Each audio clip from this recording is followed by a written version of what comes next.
بسم الله, السلام عليكم. معكم المهندس حملة مسعود, صاحب مكتب الدراسات, pour vous présenter le nouveau règlement RPA 2024. Le RPA 2024 est basé sur l'Eurocode, donc c'est une occasion de faire les deux règlements en parallèle. L'Eurocode 8 qui traite les séismes et le RPA 2024. Même au niveau des logiciels, surtout le robot qu'on va appliquer avec un exemple d'application, le nouveau règlement RPA 2024 n'est pas intégré. Ce qu'on va faire, c'est d'introduire au niveau du logiciel robot le code 8 et paramétrer avec l'RPA 2024. Aujourd'hui, donc, on va voir la classification des zones à travers le territoire, la classification des systèmes de comportement, le coefficient de comportement et comment on va choisir notre coefficient par rapport à la zone et l'exemple en cours, et on va faire un exemple d'application. On va commencer donc par voir le spectre de réponse suivant l'RPA 2004. On a dit qu'il y a une ressemblance entre le règlement RPA 2024 et l'Eurocode 8, surtout au niveau des formules et la présentation, même au niveau des croquis. Ici, les formules du spectre de réponse de calcul au niveau de RPA 2024. Voici donc les formules et les fourchettes T1, T2, T3. Et en parallèle, nous avons le spectre de réponse de l'Eurocode 8. On retrouve pratiquement les mêmes formules par assimilation, donc le fameux AG ici n'est que A fois I. Les fourchettes T1, T2, T3 sont au niveau du Eurocode 8 représentés par TC, TB et TD. Q ici au niveau du Eurocode 8 est égal à A R sur le facteur de qualité, et ça R c'est le coefficient de comportement. Donc vous voyez une similitude entre les deux règlements. Bêta ici au niveau du RPA 2024 c'est le même, 0,20. Ici c'est 0,20. Voilà, donc on va commencer par la comparaison de tous les facteurs RPA 2024 et l'Eurocode. Au niveau du logiciel qu'on va faire l'exercice d'application, donc il y a une fenêtre qui s'ouvre avec ces coefficients-là, et on doit paramétrer avec le RPA 2024 en prenant cette relation A fois I fois G. Alors, on va voir si les coefficients d'accélération RPA, il va nous donner de A, de I, la même chose, c'est un facteur d'importance qui est donné par le RPA 2024, et G, c'est la pesanteur. Donc ici, on trouve directement AG au niveau du Eurocode. Et ainsi de suite, donc voici tous les facteurs RPA 2024 et l'Eurocode 8. Au niveau de la classification des zones à travers le territoire, donc nous avons ici 7 zones. Avant, dans l'ancienne réglementation, on n'avait que 4 zones. Et ici, nous avons 7 zones. Ça part de la zone 0, ici, représentée en blanc, où le degré de sismicité est nul. C'est la région de Urgla, Minaminas, Timoun, etc. Tout ce qui est en blanc ici. Et puis on monte à la zone 1. Donc il est en gris. Faible sismicité, etc. Donc 2, 3, 4, 5, 6. Représenté ici en couleur. Il suffit de situer votre projet pour voir la zone. À titre d'exemple, tout au long de cette intervention, on va prendre comme référence la ville de Constantine et un exemple d'habitation. Plus 2 avec un site du sol S3 qu'on a calculé avec l'ancien règlement. Et avant, au niveau du règlement 2003, on n'avait que 4 zones et la zone de Constantine, elle était située en zone 2. Au niveau de cette carte, vous avez ici les chiffres. Vous voyez les chiffres là, elles représentent le coefficient A qui est donné par le RPA 2024 en fonction bien sûr des zones. Et le G ici, c'est la pesanteur.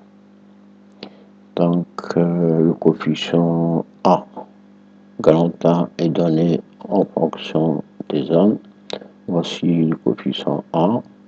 En zone 0, donc il est nul. En zone 1, voici les différentes valeurs. Et si je reprends au niveau de notre référence, la zone de Constantine, elle est située en zone 5. Donc le A est égal à 0,25.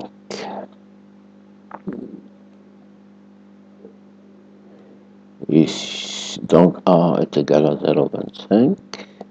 La première valeur ici au niveau du RPA. Et si je multiplie A fois le G, A fois G, G c'est la pesanteur est égale à 10 mètres sur 2 secondes carré. Donc c'est 0,25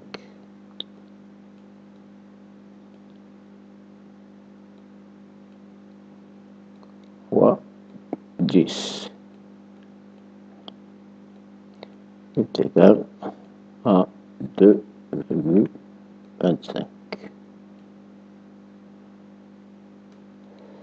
Ça, au niveau du code, est égal à AGR.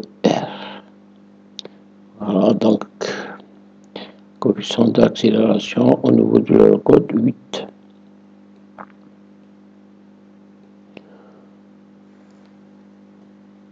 Donc, on est en train de prendre les coefficients RPA 2024. Il est traduit au niveau de le code 8. Donc ici, c'est le code 8. EC8.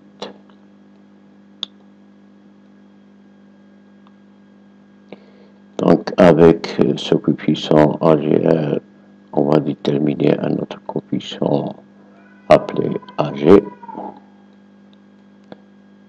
Toujours le coefficient d'accélération de calcul qui est égal à AGR qu'on vient de déterminer. Voici la valeur de AGR 2,5 fois un coefficient I. C'est le coefficient d'importance qu'on va tirer de règlement RPA 2020. Voici à titre d'exemple le projet qu'on va faire l'application RPA 2024. Il a été déjà calculé avec l'ancienne réglementation 2003. Ici, c'est un logement R+2 et le groupe d'usage 2. Donc, on va revenir sur les RPA et à la page 57. On va voir les groupes d'usage de notre exemple. Alors, donc, le groupe AA, voici les références. Nous sommes en groupe 1B, voici la référence de ce groupe. On est en groupe 2. Donc c'est un bâtiment d'importance moyen. Et le coefficient d'importance, voici le coefficient d'importance pour notre exemple. Donc on va prendre 1 et pour les autres cas, voici différents valeurs. Donc on revient à notre zone. Donc en prenant I est égal à 1, nous avons AG égale 2,5.1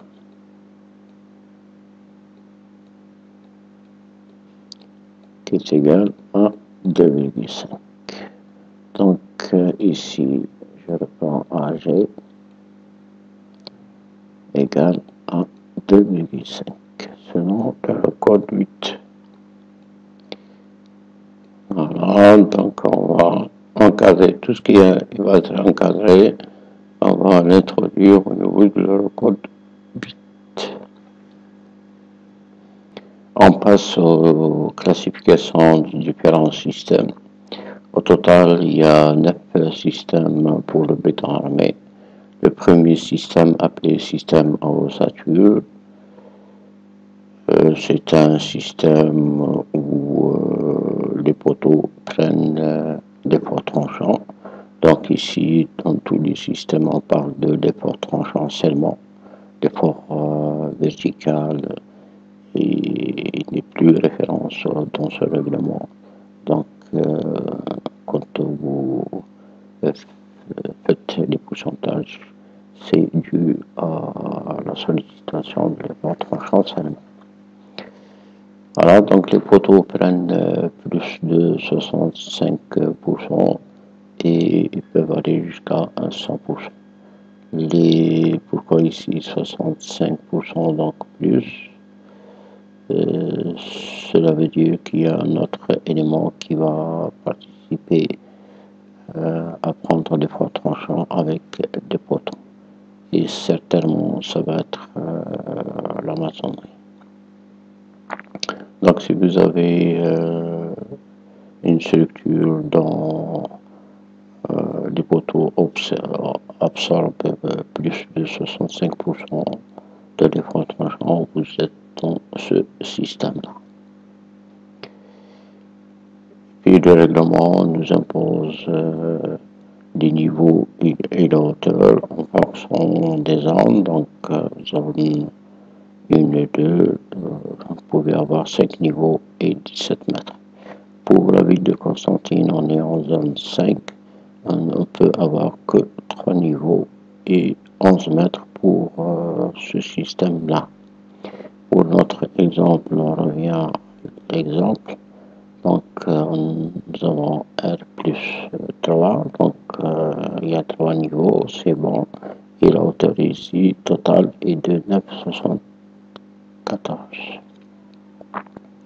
Donc, on rentre bien dans les conditions RPA 2024, mais il y a une autre condition qu'il faut vérifier, que le canal sans remplissage en maçonnerie rigide. Qu'est-ce que ça veut dire? Ça veut dire que au niveau de cadre ici, que vous voyez ici, il ne faut pas que la maçonnerie va gêner les déplacements ou les déformations au niveau de la structure. Le règlement dans la page 59, il va spécifier qu'est-ce que ça veut dire maçonnerie rigide avec ou sans. Donc on va page 59,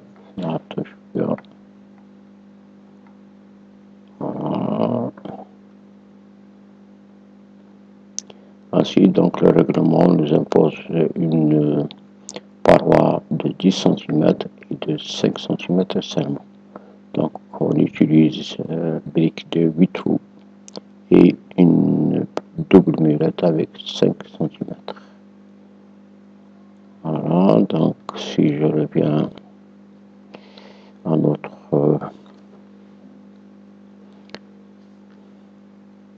exemple, l'exemple nous avons déjà calculé avec RPA 2003 et la maçonnerie qu'on a utilisée ici. Si je clique ici, donc c'est une maçonnerie, j'affiche ainsi la maçonnerie sur la périphérie de la structure et les valeurs, nous avons pris ici 9 kN par mètre linéaire. 9 kN par mètre linéaire, cela veut dire qu'on a utilisé une brique de 12 trous et 8 trous. Donc, nous n'avons pas respecté dans ce cas la condition sans remplissage de maçonnerie rigide. Pour notre exemple, on ne peut pas appliquer ce système-là. C'est un système économique et il n'est pas coûteux. Donc, nous avons fait quelques cas exemples.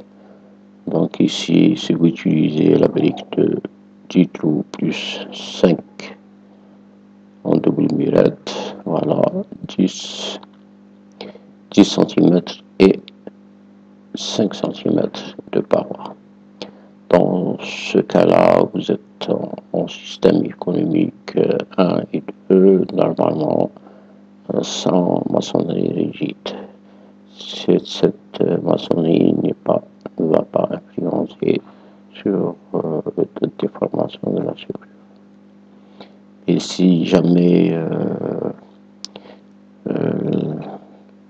la maçonnerie est imposée par l'architecte ou par le maître d'ouvrage, on fait brique de 10 et brique de 15, donc vous n'êtes plus dans la maçonnerie, vous êtes dans la maçonnerie rigide et vous ne pouvez plus appliquer le système 1 et 2.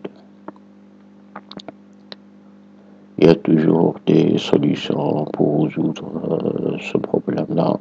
Donc on peut rester dans le système 1 et 2 en faisant donc en respectant le règlement.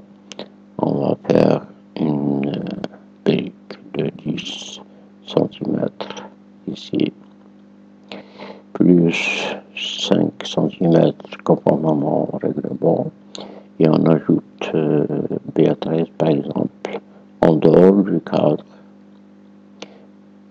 C'est juste pour renforcer l'isolation phonique et thermique, et en plus on va avoir une meilleure finition au niveau de képissage. Donc ça c'est une solution pour rester dans le système 1 et 2. Sinon, le troisième cas, donc on fait une brique de 10 cm d'épaisseur et le 12 ici, 12 trous, c'est-à-dire parois de 15, ça va être en dehors du cadre. Là aussi, on reste dans la maçonnerie sans maçonnerie rigide, mais les surfaces intérieures vont être réduites. Les architectes et les maîtres d'œuvre sont obligés d'être informés de ce cas-là. Pour les autres systèmes de 3 à 9, donc on fait normalement une paroi de 10 et de 15.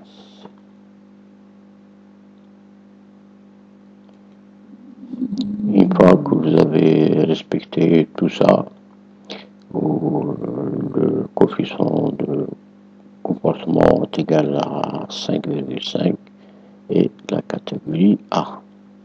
La catégorie catégorie ici, c'est un nouveau élément au niveau de RPA 2024. Avec cette catégorie, on va déterminer le facteur de qualité. Nous le RPA à la page 70. On va découvrir les différentes catégories. Voilà, nous avons catégorie A, catégorie B et la catégorie C. Donc voici les explications de chaque catégorie, et la catégorie ici, facteur de qualité est égal directement à 1. Sinon pour les autres catégories, donc A, il faut ici d'observer ces 4 conditions, s'il est observé ou non observé. La même chose pour la catégorie B.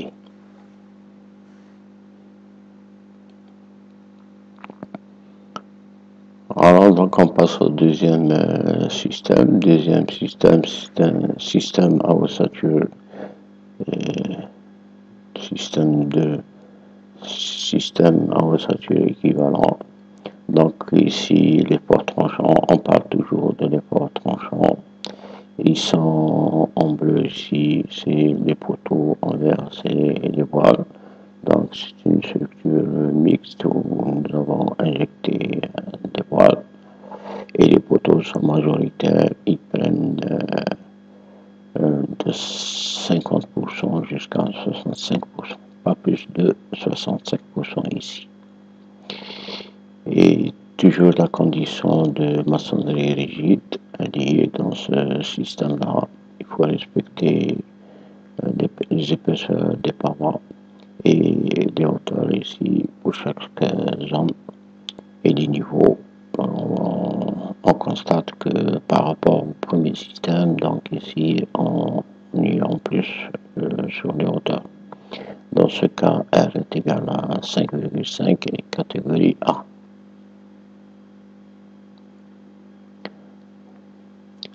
Donc, au premier système, donc catégorie A, deuxième système, catégorie A, on passe au troisième système. C'est un système à ossature équivalent. Donc, c'est le système 1 et 2 qu'on a vu, mais cette fois-ci, on peut faire une maçonnerie rigide normale. Donc, on peut faire le double paroi, 8 trous et 15 trous.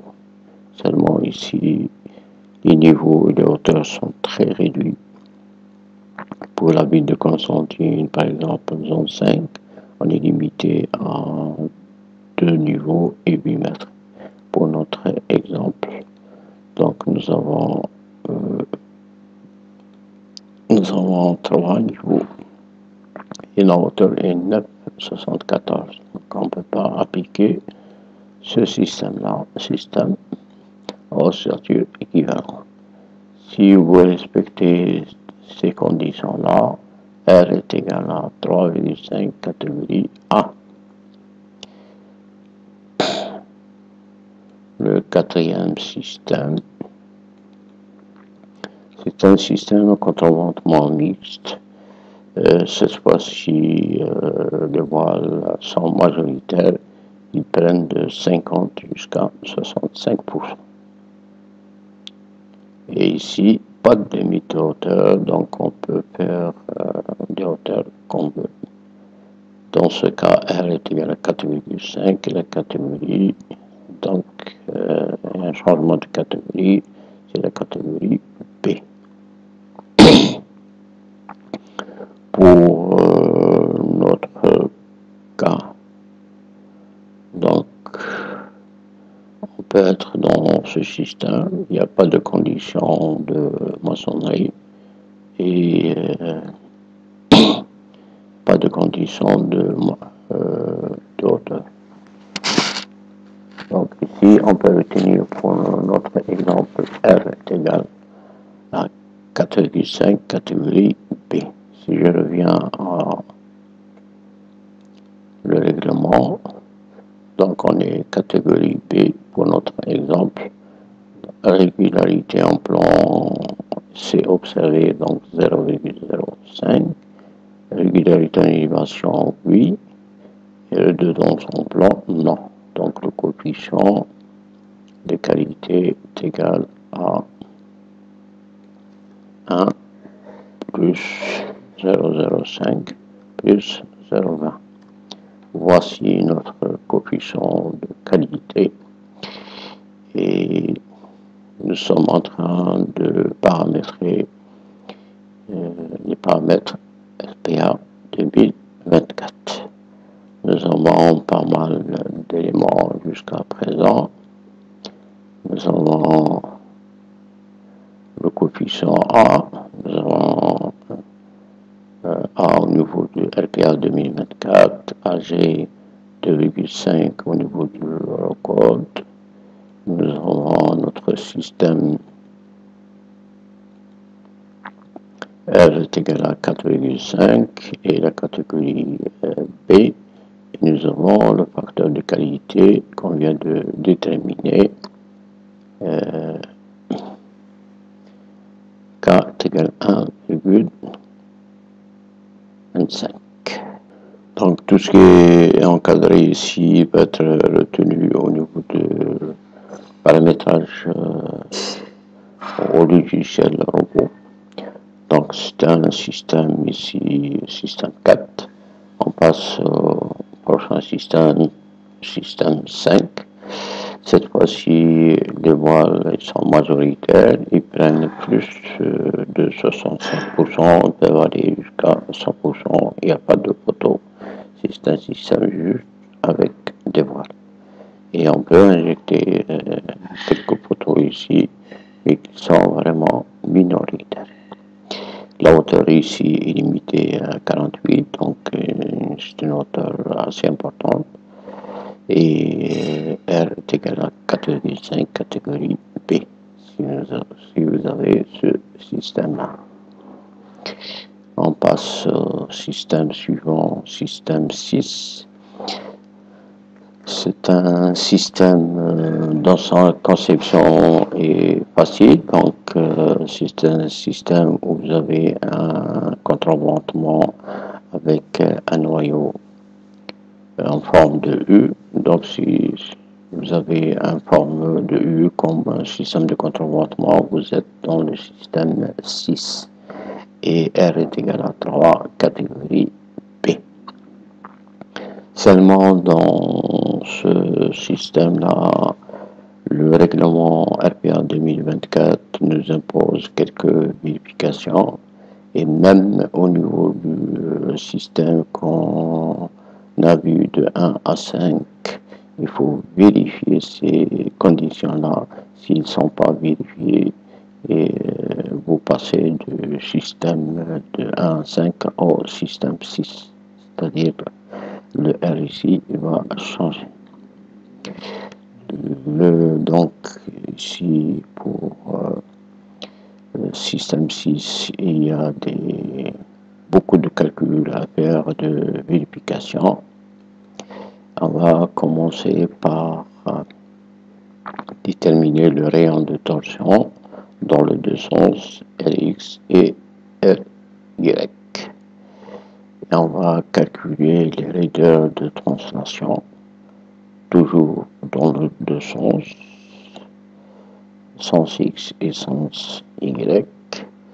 Pour le calcul des raideurs, par exemple ici, au niveau de l'exemple RPA, si vous avez autour de l'axe X ce portique-là, sa raideur, donc voilà, la raideur du portique, si je suppose que la section du poteau 30 par 30, H ici, nous avons pour notre exemple 3,74 et le module Young est égal à 15 500 MPa, donc c'est le choix du concepteur qui va déterminer le matériau. Le moment d'inertie n'est autre que H AH au cube sur 12, Donc voici nos valeurs pour une section 30 par 30. H ici 3,74. A c'est un coefficient de correction inférieur ou égal à 1. On va prendre 1 ici. La raideur pour un poteau est égal à A. Donc 1 fois 12 fois E fois le moment d'inertie sur la hauteur à la puissance 3. Donc ça c'est pour un poteau. Et nous avons 1, 2, 3, 4. On multiplie par 4. Voici la raideur d'un portique dans le sens des X. Et vous allez faire pour chaque axe cette raideur-là et vous faites la somme des raideurs dans le sens autour de l'axe X et autour de l'axe Y. La même chose. Donc, voici les raideurs de translation. Dans les deux sens, vous voyez qu'il y a beaucoup de calculs à faire. Et il faut de concentration pour faire ce genre de calcul. Et puis vous allez calculer la raideur de torsion qui est égale à x au carré fois la raideur de chaque axe. La même chose pour l'autre sens, y au carré fois la raideur d'x, c'est-à-dire vous prenez cette raideur, vous allez multiplier par x4 par rapport au centre de torsion. Donc ici, vous allez situer le centre de tension et le centre de gravité de la structure. Manuellement, on peut le faire, mais c'est très difficile et très lent. Donc on va demander à robot de nous donner les coordonnées de T et de G et faire les distances de chaque portique par rapport à T. Donc on va déterminer X, tous les X ici pour calculer la raideur de torsion.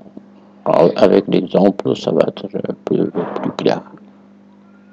Et finalement, Lx, c'est autre que la racine carrée de la raideur de torsion que vous avez déterminée ici sur la raideur de translation de le sens X.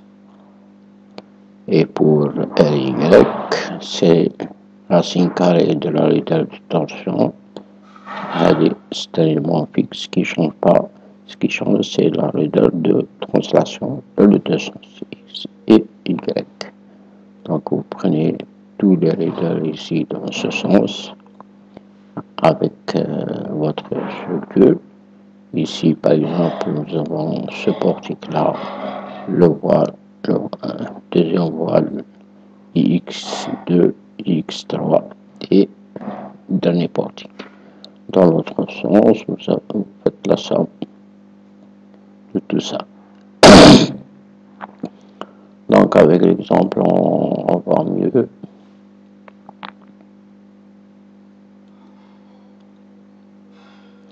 Si vous avez le voile, donc la raideur de voile, par exemple, pour notre exemple ici, nous avons un voile de 15 par 80, ici 80 et là 15, la hauteur, c'est la hauteur de l'étage 374, modulus, le moment d'inertie, voici la valeur du moment d'inertie, et sa raideur est égale à 3 fois E fois moment d'inertie divisé par la hauteur cube. Voici la raideur du voile. Donc, vous continuez les calculs pour les portiques et les voiles. Et faites la somme pour déterminer Lx et Ly. Une fois que vous avez Lx et Ly, vous allez déterminer l'excentricité dans le sens X et dans le sens Y est comparée à 30% Lx et Ly. Il faut vérifier cette relation-là. Et X et Y également manuel, c'est très lent comme calcul. On va demander à un robot dans l'exemple pour déterminer X et Y et on va comparer à 0,30%. On doit vérifier ces conditions RPA 2024. Et puis une autre vérification, Lx doit être supérieur ou égal à Ls, Ly la même chose. Ls c'est la régénération massique du plancher en plan. Voici la formule. Ici c'est la masse pour chaque étage et xg, yg c'est les coordonnées du centre de gravité. On détermine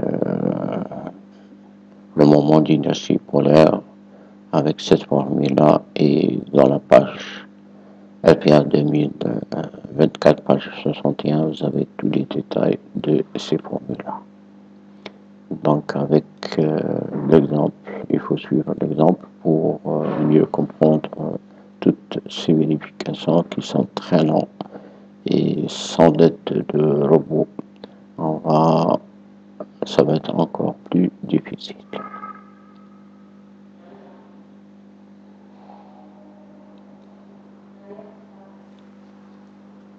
Pour le calcul de centre de torsion manuellement, voici les formules. Vous avez une structure simple ici. Vous avez X centre de torsion. C'est égal à la somme des I, Y fois X, I sur la somme des inerties dans le sens Y. La même chose ici, donc c'est un calcul très long. Et un robot va nous donner directement le centre de torsion et le centre de rigidité. Alors finalement, voici ce qui nous attend comme récap. Vous avez les niveaux de 1 à 3. Vous avez les déplacements ici, X, Y. L'angle de rotation en radian, voici les valeurs. Les raideurs de translation dans les deux sens. Les raideurs de torsion au niveau de chaque étage. Et finalement, voici Rx et Ry en fonction de chaque étage. Il faut multiplier par 0,30 et comparer avec l'excentricité. Et vous faites vos vérifications. Voilà, donc système 6, il y a beaucoup de calculs à faire et ça demande beaucoup de concentration. Le système 7 maintenant, c'est le système fonctionnant en console verticale, comme les réservoirs cylindriques, les silos, etc. On prend R est égal à 3, catégorie B. Le système 8, c'est un système à pendule inversé, tel que les châteaux d'eau, les minarets. On prend R est égal à 2, catégorie C. Vous voyez, la catégorie ici change, donc le facteur de qualité est égal directement à 1. Et le dernier système, c'est un système de voile de grande dimension en béton peu armé. Donc vous avez des ballons voiles ici avec des épaisseurs égales à maximum 15 cm ou HE sur 20. HE c'est la hauteur libre de l'étage. Dans ce cas, vous avez R est égal à 1,5 catégorie C. Et le facteur de qualité est égal à 1. Voilà, donc tous les systèmes du RPA, on peut faire un organigramme ici. Pour l'organigramme, une fois que vous avez choisi votre coefficient de comportement, vous allez calculer l'effort tranchant, pourcentage repris par les voiles et vous suivez cet organigramme. S'il est supérieur à 65%, donc vous êtes directement système 5. Sinon, vous devez voir si il est inférieur à 35%. Si c'est oui, donc vous êtes au système 1 sans maçonnerie rigide ou système 3 avec maçonnerie rigide. Donc la maçonnerie rentre dans le choix de votre système. Sinon, vous devez encore voir si il vaut la peine moins de 50%. Si c'est oui, vous êtes système 3 ou système 2. Sinon, vous êtes directement au système 4. Donc, avec l'exemple, on détermine le pourcentage recueilli par les voix et on suit cet organigramme. On passe maintenant à notre exercice d'application. Voilà, donc projet à usage d'habitation situé à Constantine, le site 3 et les dimensions. Donc, on va voir les dimensions. Nous avons paramétré pas mal de facteurs au niveau du règlement. Nous avons déjà déterminé AG. Et AG, nous avons vu qu'il est égal à 2,5. Le QRP recorde n'est autre que R sur KF. Donc notre R est égal à 4,5 et KF, nous avons vu qu'il est égal à 1,25, donc 3,6. Et cette relation-là, on va la retrouver au niveau de l'RPA.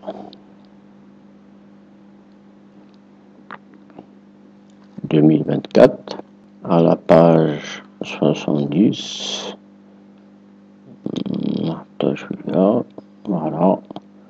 De ce fait, le coefficient de comportement réel n'est autre que R sur KF. Voilà, donc même le RPA confirme que Q est égal à R sur KF. Donc on va prendre 3,6. Il nous reste à déterminer T1, T2, T3 et bêta. Donc on va voir à la page 51. RPL 2024, milieu la page 51. Voilà, donc il nous donne en fonction des zones, donc ici, premier tableau de 4, 5 et 6, vous avez S, vous avez T1, T2 et T3. Et là, c'est des sites donnés par le LABAP. Pour notre exemple, on est en zone 5 et le site est 3, donc on va prendre S est égal à 1,30, T1 0,15, T2 0,60 et T3 2 secondes. Pour les autres zones, voici les valeurs. Donc on est en zone 5, site 3, voici les valeurs qu'on va prendre au niveau du logiciel. Voilà, donc nous avons tout. Il suffit d'appliquer, paramétrer en fonction de notre règlement. Voilà notre exemple.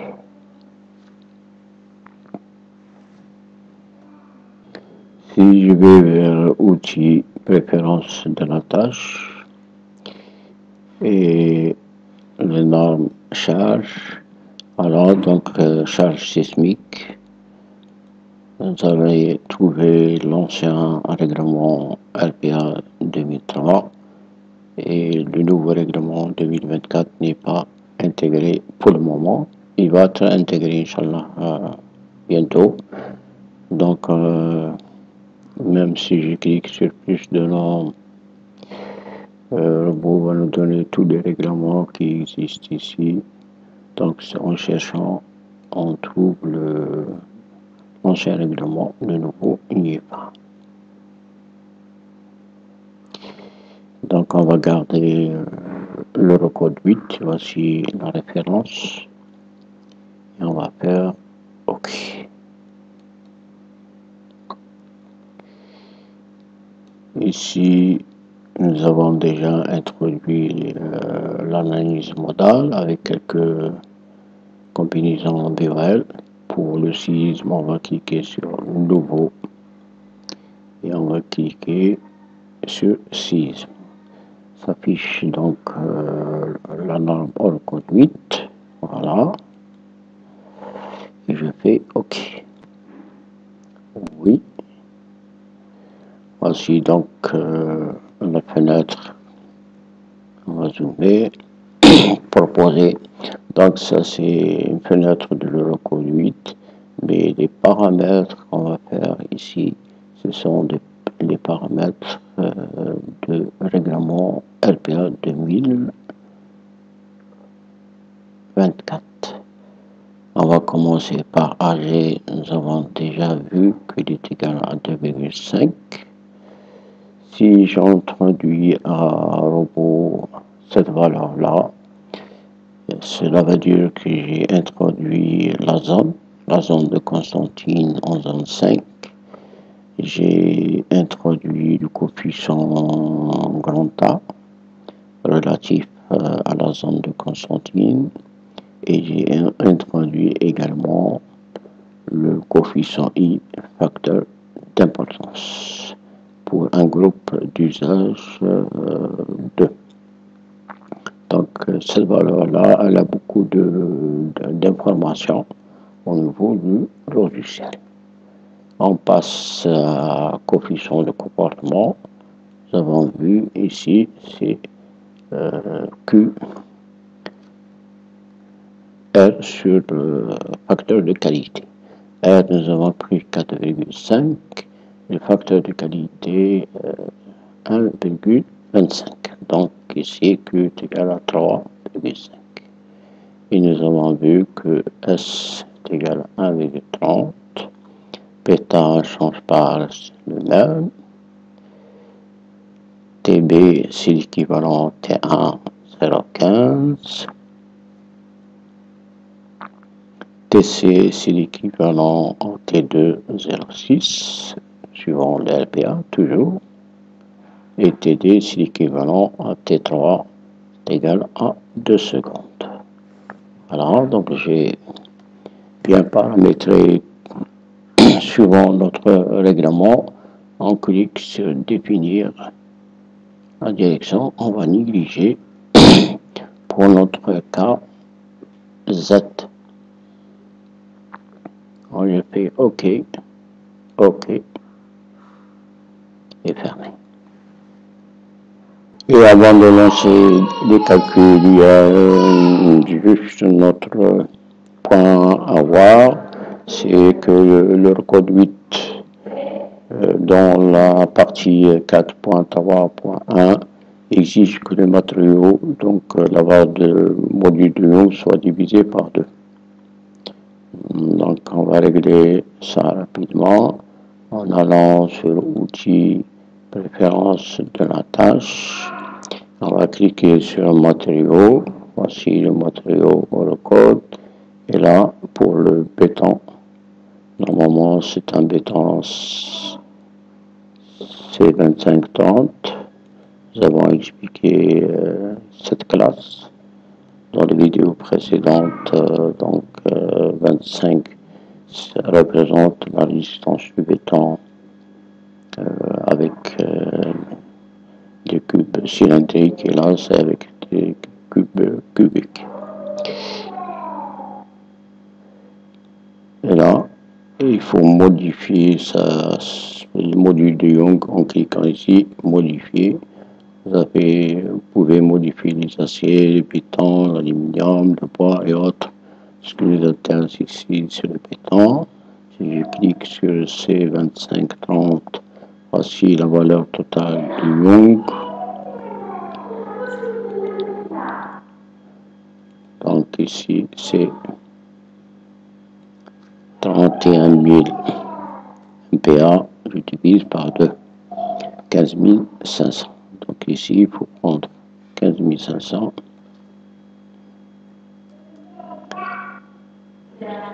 suivant l'exigence de l'Eurocote et mettre ici un nouveau nom. Ici, j'ai déjà fait, donc c'est euro, P euro. On va faire OK et OK et lancer les calculs.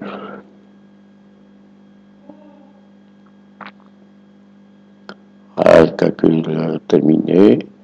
La première des choses à faire, c'est d'aller voir, confirmer notre paramétrage en cliquant sur Analyse, puis note de calcul, détail. On voit notre spectre, ce qui nous intéresse, si le paramétrage est bien fait suivant le LPA. Voici le spectre et on va confirmer. Voilà, donc vous voyez ici, à résumé, vous avez bien AG 2,5, S 1,30, bêta 0,2, TB c'est l'équivalent à T1 0,15, TC l'équivalent T2 0,60, voilà, TB c'est l'équivalent T3 est égal à 2 secondes. Donc tout va bien.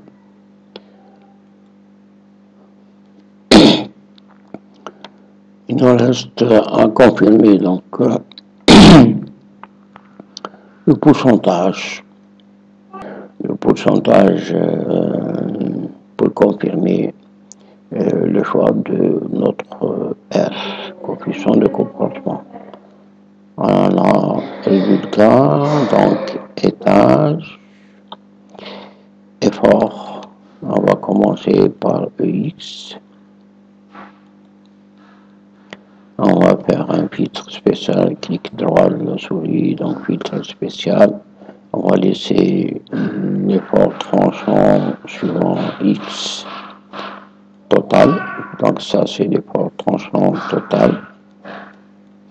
Et là, on va laisser Fx réparti sur les poteaux et les voiles. Et on va faire OK. Voici donc les valeurs. L'effort total, l'effort tranchant total 3 72,04, les poteaux prennent 174,72 et les voiles prennent 197,32. Donc on va déterminer le pourcentage ici des voiles. Le pourcentage des poteaux, donc je prends 174,72, je multiplie par 100 et je divise par la valeur totale. Je trouve 47% à peu près et les voiles prennent 53%. Voilà, donc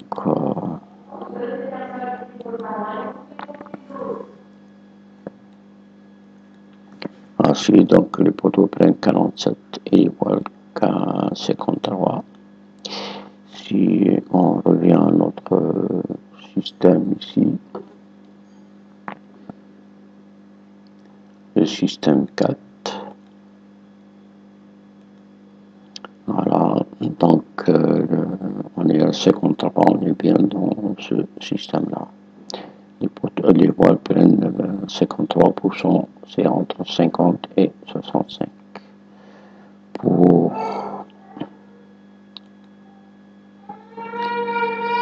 le sens Y, on va changer. Voilà, c'est total Y et répartition des poteaux et des voiles. On va faire OK. Voilà, donc la valeur totale. Les poteaux prennent 116,53 et les voiles 171,87.